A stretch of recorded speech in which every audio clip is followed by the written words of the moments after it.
दैनिक classes के YouTube channel में आपका स्वागत है। और जैसा कि आपको पता ही होगा कि आपने थंबनेल देखा होगा कि अरेबियन इन्वेजन इन इंडिया के टॉपिक को आज हम देखेंगे। उसके कुछ क्वेश्चंस करेंगे। टॉपिक को हम सेपरेटली उसमें कवर कर लेंगे बाद में। तो इसी को हम कवर करेंगे जो कि मेडिवल इंडिया का स्टार्टिंग पार्ट है, मध्यकालीन भारत का, कि भारत में अरबों का आक्रमण। इसके कुछ क्वेश्चंस करेंगे जो प्रीवियस ईयर्स में पूछे गए हैं और आने वाले एग्जाम्स में भी, जैसे एनटीपीसी के एग्जाम हो रहे हैं तो उसमें पूछे जाएंगे। तो चलते हैं। और अगर आपने अभी तक दैनिक क्लासेस को सब्सक्राइब नहीं किया है तो सब्सक्राइब कर लीजिएगा। और इस चैनल पे हिस्ट्री के कुछ टॉपिक्स की, जैसे लैंड रिफॉर्म्स या दिल्ली बॉम्ब कॉन्स्पिरेंसी और अदर टॉपिक्स पे वीडियो बना रखी हैं, स्मॉल हैं, ताकि ज़्यादा टाइम आपको ना लगे और आप इजीली 12 से 15 मिनट ऑन एन एवरेज और 10 मिनट की आप आसानी से देख सकते हैं। और उसमें कॉन्सेप्चुअल समझा रखा है अच्छे से, जो एग्जाम्स में पूछे जाते हैं उसको एक कहानी की तरह आपको समझाया गया है। तो चलते हैं सीधा टॉपिक पर, अरेबियन इन्वेजन इन इंडिया या भारत में अरबों का आक्रमण। में अरबों के आक्रमण के तो क्वेश्चन नंबर फर्स्ट है, मोहम्मद बिन कासिम ने भारत पर कब आक्रमण किया? ये एरर टाइपिंग है। तो ऑप्शन है, ए है 711, बी 712, सी 713 या डी 714। तो जैसा आप सब जानते होंगे, मोहम्मद बिन कासिम ने भारत पर 712 ईस्वी में आक्रमण किया था। अगर मैं आपको बताऊं तो यह जो था ये अरबों का प्रथम आक्रमण था। अब हुआ क्यों था, अगर आपको बताऊं तो मोहम्मद बिन कासिम जो था यह अल हजाज कौन था? तो ये था अरब में, अरब का शासक हुआ करता था अल हजाज, उसका सेनापति था ये, या आर्मी चीफ जिसे कह सकते हैं, वो था मोहम्मद बिन कासिम। और उसी के कहने पर इसने यहाँ पर आक्रमण किया था। और जब इसने आक्रमण किया तो सिंध पर आक्रमण किया था। और सिंध का उसको उस वक्त शासक था कौन? दाहिर। दाहिर कौन था? तो दाहिर ब्राह्मण वंश का शासक था। ब्राह्मण वंश का शासक था दाहिर। इस पर आक्रमण किया। इसकी अलग कहानी है, मतलब जो हम हिस्ट्री में पढ़ते हैं कि दाहिर के सैनिक थे, उन्होंने अल हजाज के पानी के जहाज लूट लिए थे, मतलब। तो उस चक्कर में अल हजाज ने ऑर्डर दिया था मोहम्मद बिन कासिम को, जो उसका सेनापति था, कि आप दाहिर पर आक्रमण करें। तो इसका आंसर हो जाएगा 712 ईस्वी। चलते हैं दोस्तों नेक्स्ट क्वेश्चन पे। नेक्स्ट क्वेश्चन क्या है? क्वेश्चन नंबर 2 है, मोहम्मद गौरी ने पहली बार भारत पर कब आक्रमण किया? तो इसके ऑप्शंस हैं, ये ऑप्शंस में एरर मिस्टेक हुई है सभी में। 1175 या 1175 में मोहम्मद गौरी का भारत में प्रथम आक्रमण था। ये कब कहाँ किया था इसने? तो मुल्तान पर किया था। मुल्तान पर आक्रमण किया था। यहाँ पर इसने करमाथी मुसलमान थे, करमाथी जाति के मुसलमान थे, उन पर इसने आक्रमण किया था। ये मैंने नीचे भी लिखा भी हुआ है, देखो आप। करमाथी जाति के मुसलमानों पर इसने आक्रमण किया था। वहाँ से लूटपाट करके वहाँ से वापस चला गया था। अगर बात करें मोहम्मद गौरी की, तो यह वहीं से आया था जहाँ से महमूद गजनवी आया था। यानी अफगानिस्तान के गजनी में एक वंश चला करता था जिसे गौर वंश कहते हैं। गजनी के अंदर ही एक और वंश था गौर, जिसे इसलिए इसका नाम गौरी रखा गया था। इसलिए मतलब बोलते हैं इसे मोहम्मद गौरी। चलते हैं नेक्स्ट क्वेश्चन पे। तो इसका आंसर हो जाएगा 1175 या 1175 में इसका पहला आक्रमण था। इसका दूसरा आक्रमण दोबारा होगा 1179 में, जो गुजरात पर करेगा ये। चलते हैं नेक्स्ट क्वेश्चन पे। क्वेश्चन नंबर 3 है, निम्नलिखित में सही क्रम क्या है? निम्नलिखित का सही क्रम बताना है हमें। ये ऑप्शंस दिए हुए हैं हमें। ऑप्शन ए है तुगलक। पहले हम इसे वेरीफाई करते हैं कि सही है नहीं है।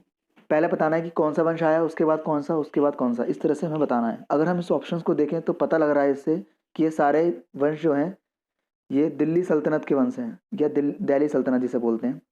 तो देखते हैं, तुगलक के बाद खिलजी आए थे? नहीं, खिलजी तो पहले आए थे तुगलक से, तो ये गलत होता है। लोधी, खिलजी, लोधी आए फिर खिलजी आए? नहीं, ये भी गलत है। तुगलक, खिलजी, ये भी गलत है। तो ऑप्शन दूसरा आखिरी देखते हैं, गुलाम, खिलजी, तुगलक, लोधी, ये करेक्ट है। पहले गुलाम आया था, फिर लोधी, गुलाम वंश आया, फिर खिलजी वंश, फिर तुगलक, फिर लोधी। हालांकि वंश आए नहीं थे ये दिल्ली सल्तनत की स्थापना करी, उसके बाद इसके जो रूलर थे वो आपस में, मतलब एक किसी ने विजय प्राप्त करी, किसी ने दूसरे वंश की स्थापना करी, इस तरह से हुआ। अगर हम इनकी टाइम पीरियड की बात करूं तो गुलाम वंश जो चला है वो 1206 से लेकर 1290 तक चला है। इसकी स्थापना कुतुबुद्दीन ऐबक ने की थी, जो मोहम्मद गौरी का गुलाम था। चलते हैं नेक्स्ट पे, खिलजी वंश। खिलजी वंश जो है ये 1290 से 1320 तक चला है। तुगलक वंश 1320 से 1414 तक चला है। लोधी वंश 1451 से लेकर 1526 तक चला है। 1526 में बैटल होगा और पानीपत का प्रथम युद्ध होगा और उसमें लोधी वंश समाप्त हो जाएगा और भारत में मुगल साम्राज्य की स्थापना हो जाती है, या मुगल वंश की या मुगल डायनेस्टी की स्थापना हो जाती है। तो इसका आंसर हो जाएगा ऑप्शन नंबर डी, थर्ड का। चलते हैं नेक्स्ट क्वेश्चन पे। क्वेश्चन नंबर 4 है, महमूद गजनवी के साथ भारत कौन आया था? तो ऑप्शन है ए अल बरूनी, अमीर खुसरो, इब्न बतूता, या ऑप्शन नंबर डी इनमें से कोई नहीं। तो आपको बताऊं तो भारत में महमूद गजनवी के साथ अल बरूनी आया था। अल बरूनी कौन था? अल बरूनी इसके साथ भारत आया था, जो इसका लेखक हुआ था, दरबारी लेखक था। अल बरूनी कौन था? महमूद गजनवी का लेखक था। बात करें अदर ऑप्शंस की, अमीर खुसरो। अमीर खुसरो तो आ ही नहीं सकते, कारण अमीर खुसरो जब अपना जो टाइम पीरियड शुरू करेंगे, ये शुरू करेंगे बलबन से और तुगलक तक रहेंगे दिल्ली सल्तनत में। इब्न बतूता तो ये तुगलक वंश में आएगा। कहाँ से आया था? मोरक्को से आया था, अफ्रीका से। इसी ने एक पुस्तक लिखी है रेहेला, जिसमें भारत के ट्रेड के बारे में बताया गया है कि भारत का ट्रेड एशिया से, जापान से ट्रेड हुआ करता था। तो वो इब्न बतूता ने बताया। और कहाँ से आया था इब्न बतूता? तो मोरक्को से आया था, जो अफ्रीका का देश है। चलते हैं नेक्स्ट क्वेश्चन पे। मोहम्मद गौरी का अंतिम अभियान किसके खिलाफ था? मोहम्मद गौरी का अंतिम अभियान किसके खिलाफ था? तो अंतिम अभियान नहीं बोल सकते, ये मोहम्मद गौरी का जो, जब मोहम्मद गौरी वापस गजनी लौट रहा था, 1206 की बात है ये, तो उत्तर भारत से जा रहा था इल्तुतमिश के साथ। इल्तुतमिश कौन था? तो हमें पता है कुतुबुद्दीन ऐबक का गुलाम था। तो वो और मोहम्मद गौरी जब वापस गजनी की तरफ लौट रहे थे, तो रास्ते में नॉर्थ इंडिया में कश्मीर में खोकर जाटों से इनकी भिड़त हो जाती है। और खोकर जाटों से ही भिड़त में ही कैसे ही बचा बूचू के इल्तुतमिश गौरी को गजनी ले जाता है। लेकिन वहाँ पर क्या होता है, गजनी में जाकर वो मर जाता है, सर्वाइव नहीं कर पाता। उसकी मतलब इंजरी इतनी हो जाती है, इतना घायल हो जाता है कि वो सर्वाइव नहीं कर पाता, इस कारण उसकी डेथ हो जाती है। और इसलिए वो बाद में क्या करता है, इल्तुतमिश को गुलामी से मुक्ति दे देता है, एक उपहार के रूप में, कि मतलब तुमने मुझे बचा के लाया उनके पास से। तो इसलिए कहते हैं कि इल्तुतमिश गुलाम नहीं रहा था, वो आज़ाद हो गया था उस चीज़ से। चलते हैं नेक्स्ट क्वेश्चन पे। क्वेश्चन नंबर 6 है, भारत में प्रथम मुस्लिम आक्रमणकारी कौन था? तो भारत में प्रथम मुस्लिम आक्रमणकारी आप सभी जानते हैं, मोहम्मद बिन कासिम था प्रथम मुस्लिम आक्रमण, अगर बोलें तो, क्योंकि यही 712 में आया था अदर ऑप्शंस के अलावा। क्योंकि ये कब आएगा? 1175 में आता है। महमूद गजनवी कब आते हैं? ये भाई साहब आते हैं 1000 में, एक में। कुतुबुद्दीन ऐबक कब आते हैं? ये तो मोहम्मद गौरी गुलाम थे, तो ये बाद में ही आएंगे। तो सबसे पहले कौन था? मोहम्मद बिन कासिम। चलते हैं नेक्स्ट क्वेश्चन पे। क्वेश्चन नंबर, साथ में आपको क्वेश्चन के मैं अदर ऑप्शंस भी लेके चल रहा हूँ ताकि कंफ्यूजन ना हो। चलते हैं 7 नंबर पे। महमूद गजनवी किस वंश का था? ऑप्शन नंबर है आपके सामने, शमसी वंश, कुतुब वंश, गजनी वंश, या ऑप्शन नंबर डी इनमें से कोई नहीं।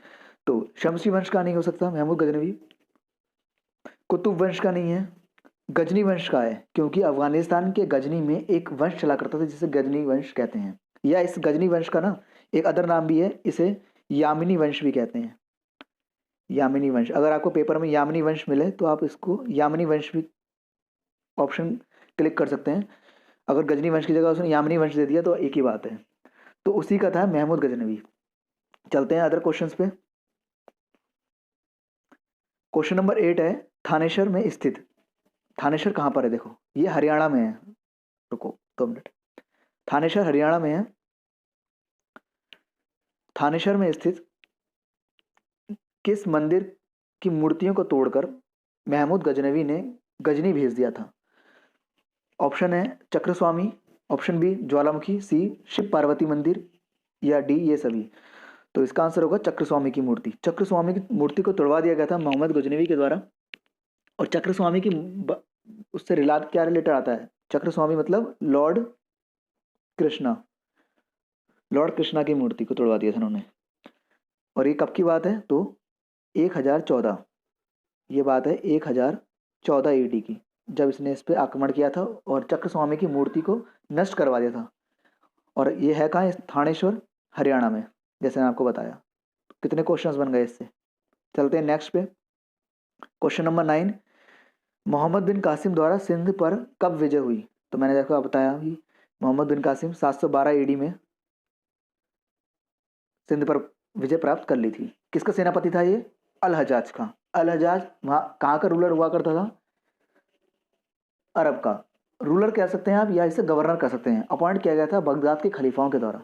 जब हम मेडिवल इंडिया पढ़ेंगे, मध्यकाल में भारत पढ़ेंगे, तो उसमें हम पढ़ेंगे कि कैसे खलीफाओं का पद बना, खलीफा क्या है, ये सारी चीज़ में। अगर आपको फिर भी कन्फ्यूजन होती है तो आप कमेंट बॉक्स में लिख सकते हैं। चलते हैं नेक्स्ट क्वेश्चन पे। क्वेश्चन नंबर 10 है, सिंध पर विजय प्राप्त करने वाले अरब सेना के सेनापति का नाम बताएं। तो वही बात है जो मैंने आपको बताया अभी थोड़ी देर पहले, मोहम्मद बिन कासिम। ये कासिम इसमें कट गया है, मोहम्मद बिन कासिम ही था। अब देखो ये था अल हजाज, इसी का सेनापति था मोहम्मद बिन कासिम, जिसने सिंध पर विजय प्राप्त करी थी। चलते हैं नेक्स्ट पे। भारत में सबसे पहले किस मुस्लिम ने स्वर्ण सिक्के चलवाए? तो हिंद यूनानी, ये तो मुस्लिम थे ही नहीं, इंडो ग्रीक्स हैं। इसके बताऊंगा आपका आंसर, ऐसा क्यों है ऑप्शन में ये। डचों ने? नहीं, ये भी नहीं होगा, ये भी नहीं होगा। ऑप्शन नंबर सी है मोहम्मद बिन कासिम, इसी ने सबसे पहले भारत में स्वर्ण सिक्के चलवाए। अगर बात करें मुस्लिम की, प्रथम मुस्लिम, जब अगर पेपर में हो प्रथम मुस्लिम जिसने स्वर्ण सिक्के चलवाए, तो मोहम्मद बिन कासिम है। अगर बात करें ऑप्शन में अलग क्यों डाले गए हैं, हिंद यूनानी क्यों लिखा? हिंद यूनानी कौन है जो भारत में सबसे पहले स्वर्ण सिक्के चलवाए? तो वो इंडो ग्रीक्स या हिंद यूनानी है। बात करें डच क्यों आए हैं, तो डच इसलिए आए हैं कि फर्स्ट यूरोपियन कौन है जिन्होंने स्वर्ण सिक्के चलवाए हैं, तो वो इसका आंसर हो जाएगा डचों ने सबसे पहले स्वर्ण सिक्के चलवाए। और अगर मुस्लिम पूछता है आपसे तो मोहम्मद बिन कासिम। इससे 3 क्वेश्चंस बन गए आपके, 1 2 3। सबसे पहले किसने चलवाए? तो इंडो ग्रीक्स ने। प्रथम मुस्लिम किसने चलवाए? तो मोहम्मद बिन कासिम ने। और फर्स्ट यूरोपियंस कौन थे जिन्होंने चलवाए? तो डचों ने। चलते हैं नेक्स्ट क्वेश्चन पे। भारत पर आक्रमण करने वाला प्रथम तुर्क कौन था? ये अच्छा क्वेश्चन है। ऑप्शन नंबर ए है महमूद गजनवी, बी है मोहम्मद गौरी, सी है सुबुक्तगीन, या डी है इनमें से कोई नहीं। तो आप में से ज़्यादातर लोग कहेंगे महमूद गजनवी। महमूद गजनवी आंसर होता अगर वो कहता कि सफल आक्रमण, लेकिन सबसे पहले सुबुक्तगीन ने किया था। अब ये सुबुक्तगीन कौन है? तो ये महमूद गजनवी के का बाप है, ठीक है। इसके फादर हैं, इसके फादर हैं ये महमूद गजनवी के। हालांकि ये सक्सेसफुल नहीं हुए थे, सक्सेसफुल नहीं हुए थे, ये फेल हो गए थे उस चीज़ में। लेकिन इनको अगर पहला आक्रमण बोलते हैं, प्रथम तुर आक्रमण बोलें, तो इन्हीं का था, जो इन्होंने कब किया था? तो 1987 में, 1987 में इन्होंने पहला आक्रमण किया था। और बाद में इसी आक्रमण के बाद जब बार बार करते हैं, जब एक बार में सफलता नहीं मिलती तो आक्रमण दोबारा किया जाता है। तो जब दोबारा करते हैं तो उसमें इनकी डेथ हो जाती है। और जब डेथ हो जाती है तो इसी चीज़ से क्रोधित होकर कह सकते हैं महमूद गजनवी शपथ लेता है कि वो भारत में हर साल एक आक्रमण करेगा, इसलिए वो 17 बार आक्रमण करता है। इस तरह से जब हम मेडिवल इंडिया पढ़ेंगे तो आपको बताऊंगा अच्छे से उसमें। तो इसका आंसर हो जाएगा ऑप्शन नंबर सी सुबुक्तगीन, जो प्रथम आक्रमणकारी था। अगर आपसे पूछे प्रथम सफल आक्रमणकारी तो महमूद गजनवी। चलते हैं नेक्स्ट क्वेश्चन पे। क्वेश्चन नंबर 13 है, मोहम्मद बिन कासिम किस वर्ष भारत में रहा? ये अच्छा क्वेश्चन है कि मोहम्मद बिन कासिम जो था भारत में कब से कब तक रहा है। तो हमें पता है कि महमूद गजनवी जो था ये भारत में 712 में आया और 714 तक भारत में रहा ये 2 साल, यानी ऑप्शन नंबर बी इसका सही आंसर हो जाएगा। 712 से 714 तक ये भारत में रहता है। इसके बाद अल हजाज के द्वारा इसे बुला लिया जाता है, और वो अलग कहानी है कि इसको कैपिटल पनिशमेंट मिलती है, मृत्युदंड मिलता है इसे, मोहम्मद बिन कासिम को, और इसकी फिर डेथ हो जाती है 1714 में। तो 2 साल, ऑप्शन नंबर बी इसका सही आंसर होगा। चलते हैं नेक्स्ट क्वेश्चन पे। क्वेश्चन नंबर 14 है, भारत में प्रथम मुस्लिम या मुसलमान जिसने जजिया कर लगाया। अब ये जजिया क्या है? पहले तो क्वेश्चन का आंसर देख लेते हैं फिर बात करते हैं। महमूद गजनवी है, मोहम्मद बिन कासिम, मोहम्मद गौरी, या डी इनमें से कोई नहीं? तो प्रथम मुसलमान जिसने जजिया लगाया वो था ऑप्शन नंबर बी, मोहम्मद बिन कासिम।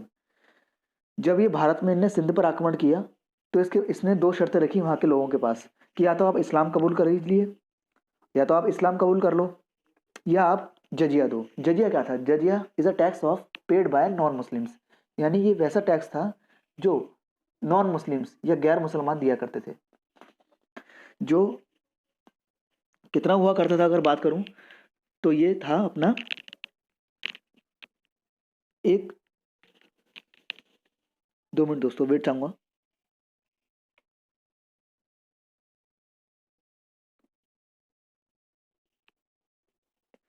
तो ये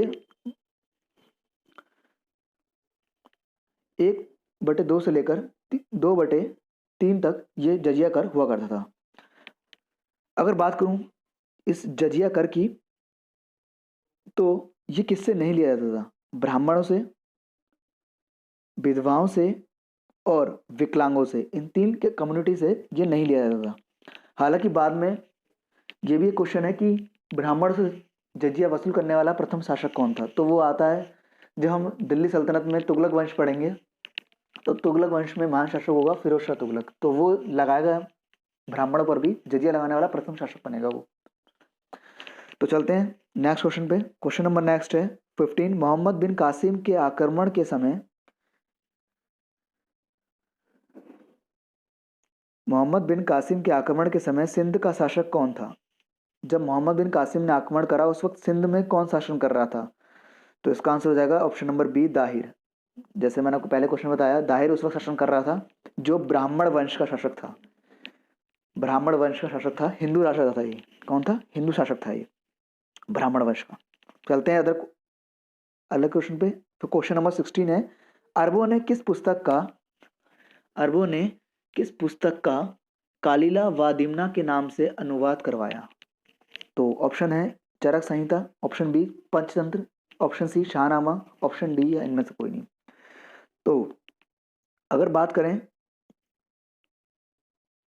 अरबों के पुस्तक का अनुवाद कराने की, तो इन्होंने कालिला वादिनाम के नाम से पुस्तक का जो अनुवाद करवाया है वो है पंचतंत्र। पंचतंत्र जो है विष्णु शर्मा के द्वारा लिखी गई पुस्तक है ये।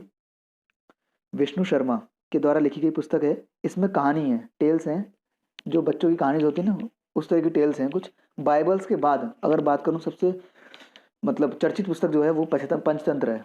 तो इसी का अरबों ने अरबी भाषा में या अरबिक में अनुवाद करवाया और उसका नाम क्या रखा? कालिला वादिमना के नाम से। अगर आपसे पूछता है पेपर में तो कालिला वादिमना के नाम से इन्होंने अनुवाद करवाया है पंचतंत्र का। पंचतंत्र किसने लिखी थी? तो विष्णु शर्मा ने लिखी थी।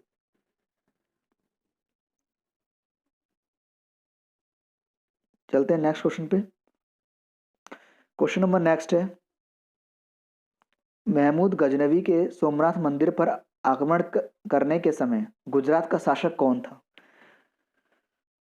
तो ऑप्शन नंबर बी इसका सही आंसर होगा दोस्तों, भीम प्रथम। अब आपका बात करूं तो इसका आक्रमण कब हुआ था? 1025 एडी में गुजरात के सोमनाथ मंदिर पर महमूद गजनवी ने आक्रमण किया था। जैसे आप सब जानते हैं सबसे फेमस आक्रमण है इसका ये, और ये 16वां आक्रमण है इसका, 16th आक्रमण है इसका जो 1025 में इसने किया था।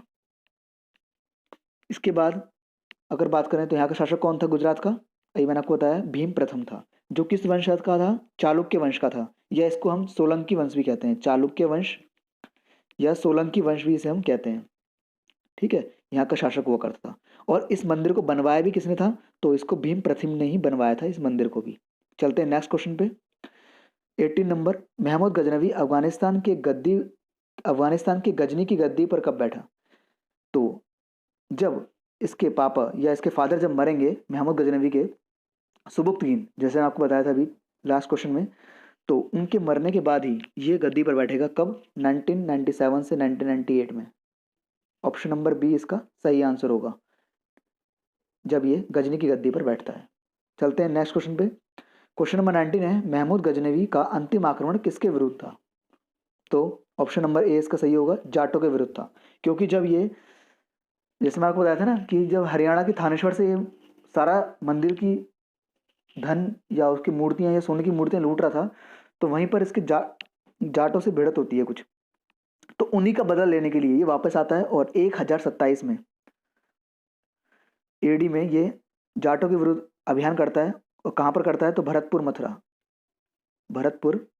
मथुरा के बाद यहाँ पर इस पे क्या कहते हैं, जाटों को ये पराजित करता है। और हालांकि इसमें काफ़ी घायल भी हो जाता है ये, और वापस ये फिर अपना गजनी लौट जाता है। और फिर 1030 में इसकी मृत्यु हो जाती है, जैसे हमें पता है। चलते हैं नेक्स्ट क्वेश्चन पे। क्वेश्चन नंबर 20 है, प्रथम मुसलमान जिसने सुल्तान और गाजी की उपाधि धारण करी। तो ऑप्शन नंबर ए है इल्तुतमिश, बी है मोहम्मद गौरी, सी है महमूद गजनवी, या ऑप्शन डी है इनमें से कोई नहीं। तो प्रथम सुल्तान जिसने गाजी की उपाधि धारण करी, तो आप सभी जानते हैं महमूद गजनवी है। कौन है? महमूद गजनवी, जिसने सुल्तान की उपाधि और गाजी की उपाधि धारण करी। यहाँ स्लैश आएगा, सुल्तान और गाजी की उपाधि धारण करी। लेकिन ये मेरे क्वेश्चन पढ़ो ध्यान से आप, धारण करी इसको दी नहीं गई थी। मैंने यही बोला कि सुल्तान की उपाधि बगदाद के खलीफाओं के द्वारा दी जाती थी, लेकिन इसने खुद धारण करी है। तो ये खुद धारण करी थी इसने, हालांकि इसे मिली नहीं थी। मिलेगी किसे? इल्तुतमिश को मिलेगी। दिल्ली सल्तनत में जो इल्तुतमिश था उसे बगदाद के खलीफाओं के द्वारा उपाधि दी जाएगी सुल्तान की। तो ये इसने खुद ली थी। कौन लेने वाला था? महमूद गजनवी। तो ये था दोस्तों क्वेश्चन जो हमने करे। तो उम्मीद करता हूँ आपको अच्छे लगे होंगे ये, और इसके नेक्स्ट में हम 20 क्वेश्चंस या 30 क्वेश्चंस कवर कर लेंगे। अभी मैंने छोटा रखने की कोशिश करा वीडियो को, ताकि ज़्यादा लंबी ना हो और आपको इजीली देख सकें आप। तो धन्यवाद करता हूँ दोस्तों आपका।